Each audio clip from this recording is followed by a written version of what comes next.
Hər bir cəmiyyətdə münafiqləri tanımağın zərurəti. Məlum məsələdir ki, nifaq yalnız Peyğəmbər Salavatıllahın zamanına xas olan bir məsələ deyil. Münafiqlər hər cəmiyyətdə mövcud olmuşlar. Sadəcə olaraq Quranın münafiqlər barəsində göstərdiyi xüsusiyyətləri yaxşı-yaxşı öyrənmək lazımdır ki, onlar cəmiyyətdə təhlükə törədə bilməsinlər. Haqqında danışdığımız ayələrdə, eləcə də Münafiqun surəsində, habelə hədislərdə onların bir neçə xüsusiyyəti qeyd edilmişdir. O cümlədən aşağıda sadalananlar bu xüsusiyyətlərdən hesab olunur.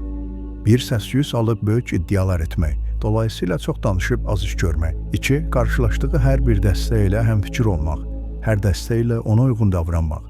Möminləri gördükdə biz iman gətirmişik, kafirlərlə qarşılaşdıqda isə biz sizinləyik demək. 3. Özlərini cəmiyyətdən ayırmaq, gizli məclislər təşkil etmək və üstü örtülü danışmaq. 4. Hilə, kələk, yalan, yaltaqlıq, xəyanət, vəfasızlıq. 5. Özünü üstün tutma, başqalarını axmaq hesab edib özünü ağıllı bilmək. Daha çox insan faydalansın deyə bu videonu bəyən və yadda saxla.